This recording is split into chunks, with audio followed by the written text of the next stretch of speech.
Parang hindi kayo pinapupunta. Parang na oras kami paikot-ikot sa kalsada.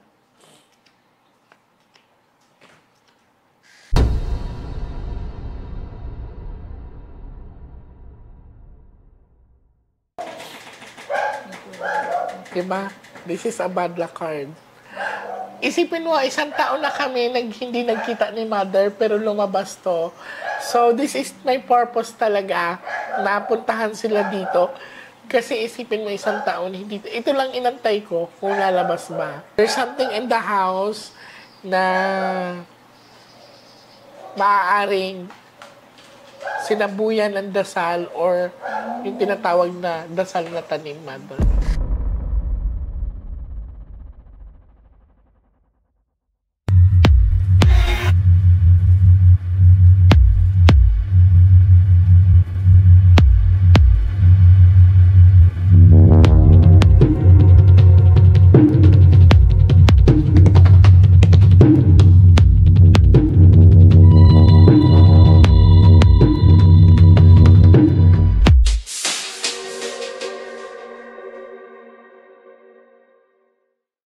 Hi sa mga Nostronatics worldwide. Ayan, so, grabe, ang tagal namin hindi nagkita. Almost 1 year yata at natuloy-tuloy na rin.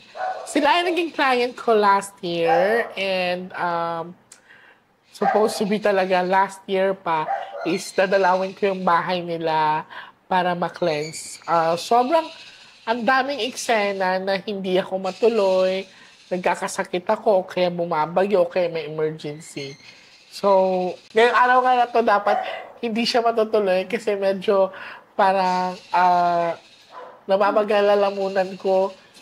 Pero, syempre, ang tagal na. Taon na po. Sabi ko, talagang itutuloy ko na to sa Wednesday. So, natuloy na po kami ngayon. And, of course, na-miss ko si Mother. Mag-lead muna kami bago namin iikutin yung bahay nila. Titingnan ko ngayon kung meron ba silang open portal. Pero so far, sa pagpasok ko, ay magaan naman. And may papakita ko sa inyo mamaya. Medyo na-amaze ako sa isang aquarium. Yan. And medyo may mga Nostronatics worldwide sa mga abangers. So makakarinig lang kayo ng mga ibon kasi siya po ay nag-aalaga din ng mga ibon. Ready ka na, Mother? So you know the bad luck card, ha? Pwede na po. Ay, nilabas ni ate yung ibon. Pero nakaka-amaze din kasi para magaan yung kamay niya para mag-alaga ka ng mga lovebirds, ganyan.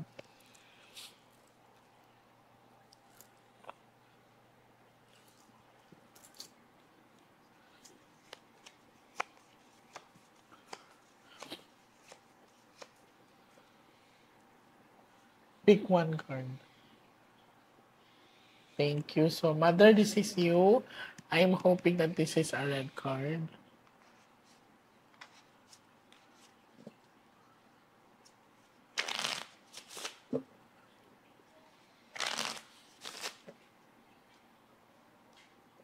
Cut the cards into 3 po, Mother.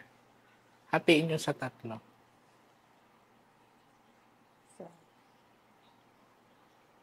Okay. Akin na kamay nyo.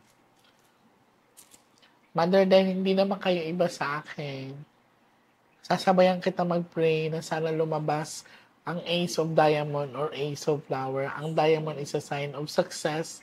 Ang flower is a sign of bloom. Okay, harvesting. Huwag lang sana lumabas ang bad luck card. Kuha ka po ng 7 cards of total. Lagay niyo po dito. Huwag po kayo magmadali.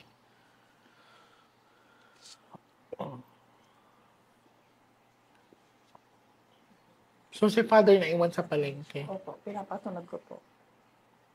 Nabigla din.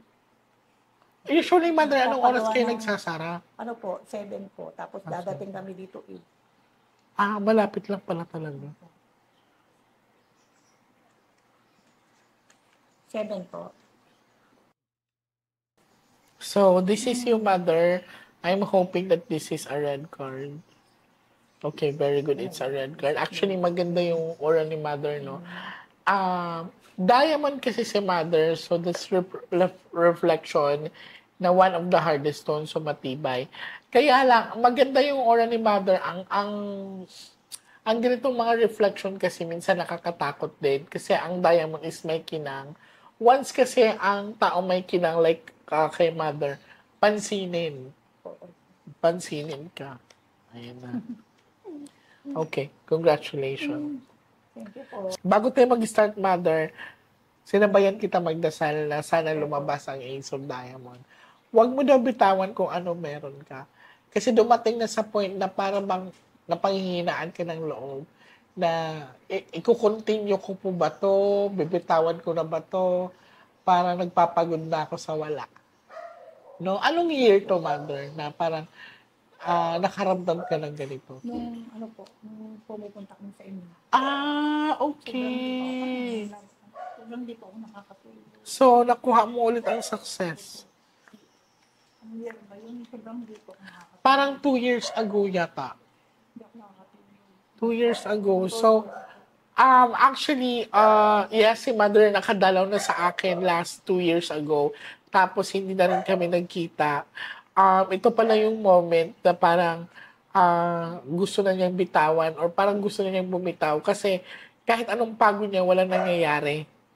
Pero I'm very, very happy ngayon sa pagdalaw ko. Sinabayan ko magdasal si Mother na sana lumabas ang Ace of Diamond. So, ang sabi dito, makakabawi siya at huwag niya bibitawan kung anong meron siya ngayon. Tingnan mo, Mother, walang tao. No? So, eto kasi, darling, this is 4 box of dark. So, 4 sides na dark. Meron talagang nag-ano sa inyo na mauubos kayo. Kasi this is emptiness, Mother, eh. 4 sides na dark. So, kung may tao dito, mas nakakatakot yan kasi this is also a kamaong. Pero this one, kung mapapansin nyo, diamond at saka heart lang. So, inano talaga kayo na mauubos ang kung ano meron ka. Opo, ramdam ko nga po yun. Cut the cards into 3. At saka mas gusto ko yung aura mo ngayon, Mother, compared sa last time tayo nagkita. Para kang manas noon. 2 oras lang tulog ko. Kaya. Lagi may umaan sa isip ko. Oo, naalala ko na. Kuha ka po ng 9 cards of total, lagay mo dito. Tsaka parang lubog yung itsura mo dati. Oo, halatang walang Hindi ako pahinga. nakakangiti nun. Pinag-cleansing ba kita nun, Mother, no? I'm very happy. So, the last time talaga na nagkita kami ni Mother, 2 years ago, pinag-cleansing ko din siya. Isipin mo, mga 1 taon din kami hindi nagkita, eh. Laki pong pagbabago. No, after the cleansing, no? Nung pumunta kami sa inyo. Buti nga nakilala ng anak ko, si Raquel. Ang daming pagsubok nun, bago kami makapunta sa inyo, nagligaw-ligaw kami. Parang hindi kayo pinapupunta. Malim na oras kami paikot-ikot sa kalsada.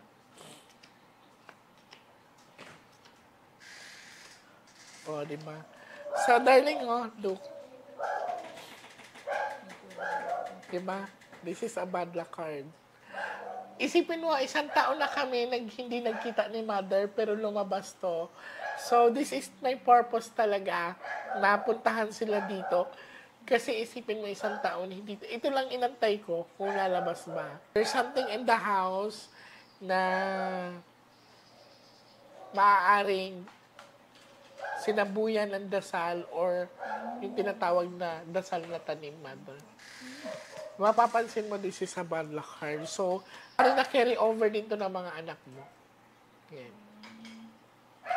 So, kung mapapansin mo, ito lang talagang inantay ko, Mother. So, iikot tayo. Isipin mo ha, 1 year kami hindi nagkita. Lumabas pa rin ang bad luck card. Lumabas pa rin. Kala ko, ano na,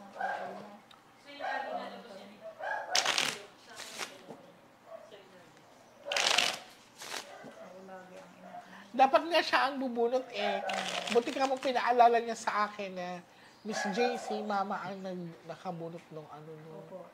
Cut the cards sa'yo to, mama. Cut the cards into 3. Ilan po? 3. Anong tanong mo po, mother? Yung pong dati na sabi niyo po, sasagutin niyo ako. Yung gusto niyo po yung nag-ano sa akin. Kung sino. Tingnan natin. Sasabihin niyo po sa akin, ano po ang naantay. Kung lalabas po. Guha ka ng last 12 cards. 12 po. 12 po. 1.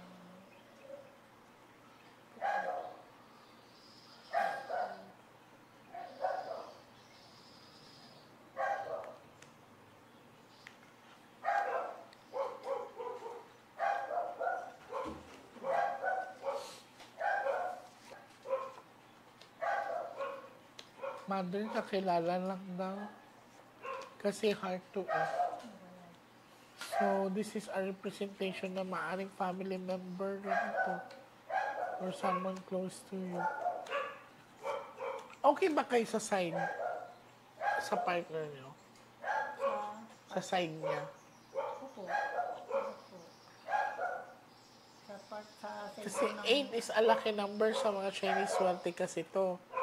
Yan, so isa sa mga nag-iinggit kay mother sa inyo, heart kasi to, so ibig sabihin, hindi ibang tao, kundi related lang. Saan po kayo? Side po ng ano? Dito kasi mother, kay father ang pinakita eh. Pero nagulat ako, wala nang ibang taong pinakita. Sa father po yan, sa side ng... Yes po. Parang kaano po eh. Minsan po kasi hindi na-fake tayo na akala mo okay pag talikod mo, hindi pala. Ano po yung lalaki po, yung babae? Dito walang gender na pinakita, pero ang blood-related meron. Kasi puro heart yan. Tingnan niyo po ang swerte ninyo, mother. Harvesting kasi yan. So, dito nag-umpisa. Siguro napansin na umaangat kayo. Ayaw na lamang. Side po ng...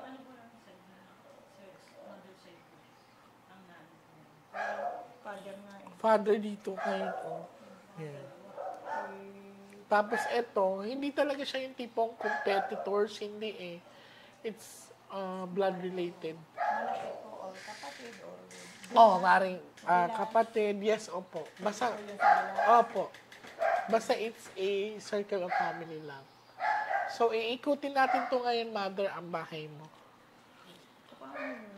Bakit ganun? Kahit na may maaming pera.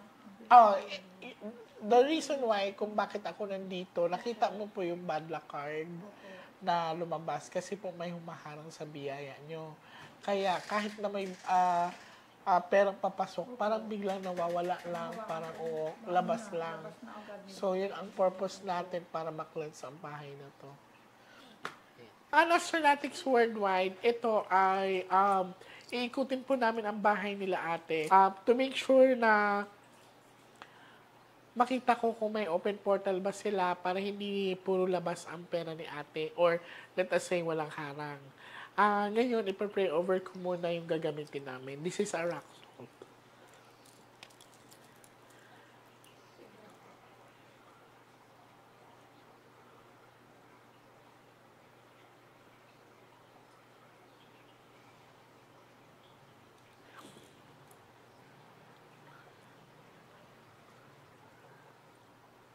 Okay. Mother, sinisindihan ko na yung kanila. Darling, huwag niyo itong walisan ha. Kusang matutunaw to. So, ito ang magsisilbing shield nyo sa mga entity or mga negative energy. Okay.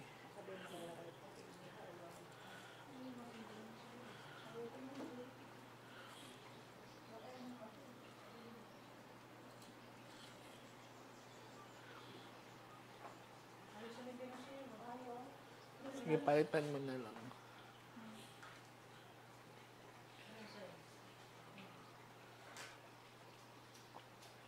Tapos, sige, kayo ang mag-guide sa akin.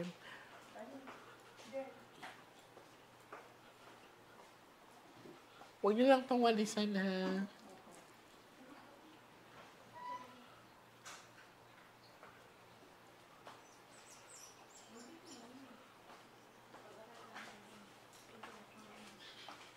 Okay, ang CR nyo din, it's very good, no? Kasi usually, ang mapapansin natin sa ibang bahay, di ba, mother, yung ibang comfort room nila, pagbukas mo salamin agad dyan.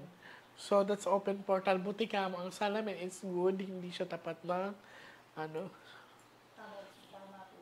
tama po yan.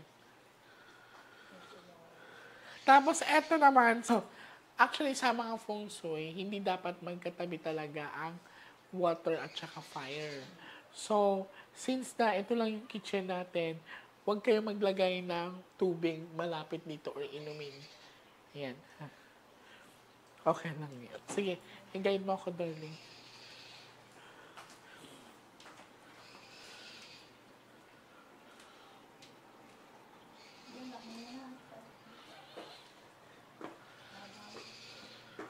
Okay. So, titignan po natin. So far, sa baba, wala naman siyang open portal. Ay, meron dito sa taas mo. Meron na. Okay, I feel it. So, ang nandito sa bahay nyo is hindi siya spirit, ha. It's entity. Okay. Entity kasi, mother, that's considered mga duwende, mga ganyan. Pero pag spirit kasi, mother, yung kaluluwa talaga, iba yun. So, I can say naman na good ano naman sila. Kasi kung hindi, maduduwal ka sa commander eh. Mahihilo ako. Pero iikutin ko pa rin.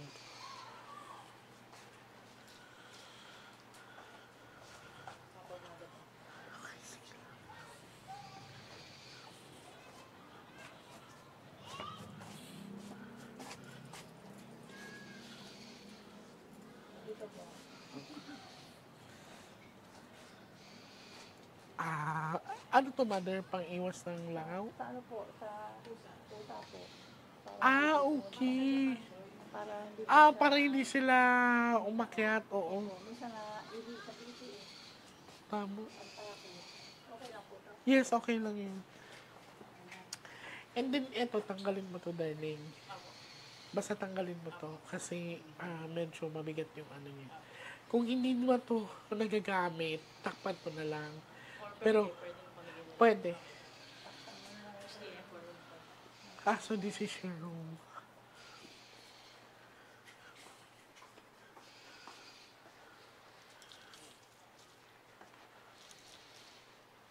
So far, tinignan ko din.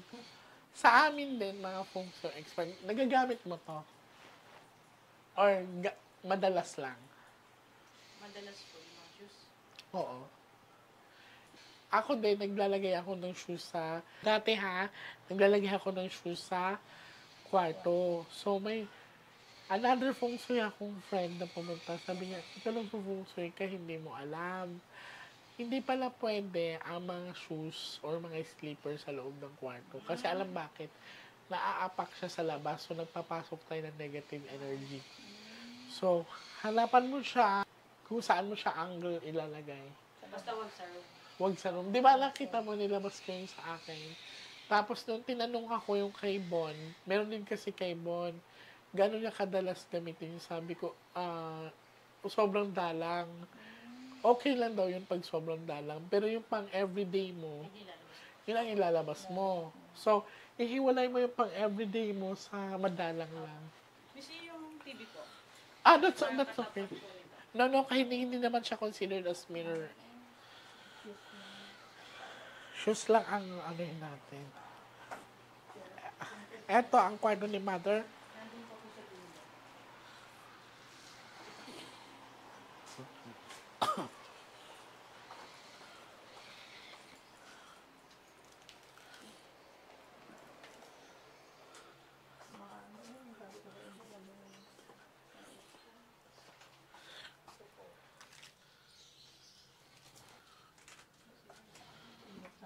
Opo.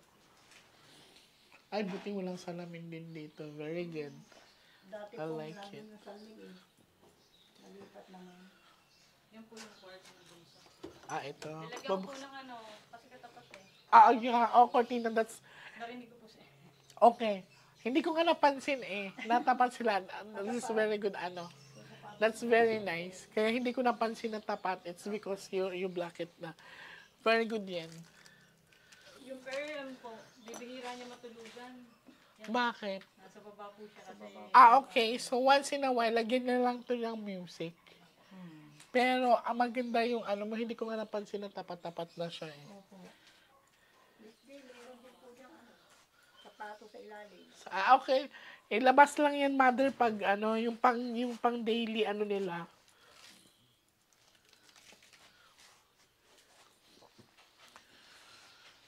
So, kung hindi sinabi ni ate na naglagay siya ng curtains, hindi ko malalaman talaga na tapat-tapat. That's very good. Sinabi daw po That's niya, the purpose. ginawa niya, bumili siya ng That's the purpose din. para Na ano nila ha, na maximize nila yung space ng ano nila dito. may TV po dyan, nilagyan namin ng towel. That's fine, mother, kasi hindi naman siya salamin kasi, oo, pero pag once na mirror, hindi pwede. Na maximize talaga. Okay lang naman. Okay lang naman. 35 years na ay pinapatanggal nito yung No, okay lang to. okay lang po. Okay lang naman. Ay, tumatagal na rin to. Pag mga ganito, darling, like hindi siya nagagamit, it's better to donate it or takpan mo na lang. Mas ikikit tayo doon sa may ibon. Sige po. Bubuksan ko muna yung ibon. Diyan ka na lang. Kasi masikip siya. Hindi ka kasya.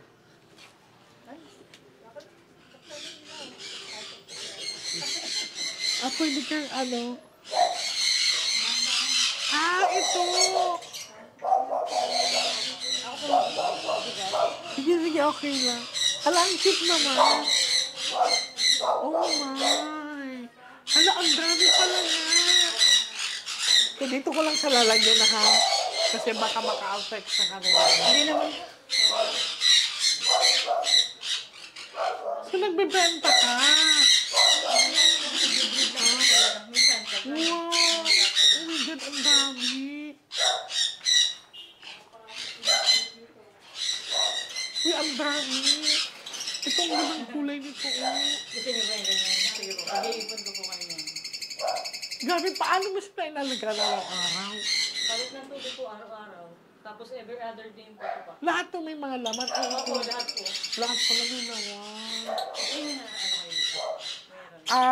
It's a very, very low energy lang. Hindi compare doon sa kabila. Oo. Pero dito po, ano, No, it's siguro, it's the energy of the bird na ang imo na feel. Ang ganda, grabe. Sa ingay po ano, sa ingay. Oo, yung oo. mga- bigla na lang yan, hindi ka balay mo kapag ako lang mag-isa. Na mas malakas yun. Ang ganda, ang ganda.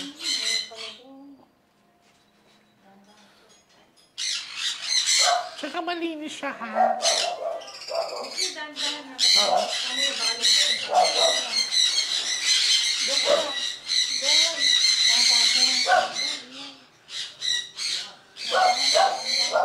Pinasadya mo rin yan. Pinasadya mo pa doon. So far, may mga open portal kayo, yung mga ito lang. Yan. Dito lang, mother. Pero the rest of the area is very good naman. Yung anak ko dati, may nabulong daw sa kanya dito. Dito nga yung pagkaakit ko. May nabulong daw sa kanya nung nakahiga siya eh. Sa, matagal na po yun, yung anak kong lalaki. Ang dami nyo din kasing salamin na hindi nagagamit. Ito gamit ko yun. Mas hindi masyado. Yung hindi na. Hello po, Father. Yan. So, hindi ka na namin na-antay, Father. Naikot na namin. So, eto, darling, pwede niyo siya ilagay sa ibang lagayan. Lagay niyo sa altar kasi this is sealed by the prayer. So, dito po ilalagay sa loob. Pwede pa. Ayan. So, bibigay ko na sa iyo yan. Thank you. Salamat. Dito po may, may nararamdaman. Opo, Mother, pagka-akit ko pa, don't you worry na cleanse naman na siya.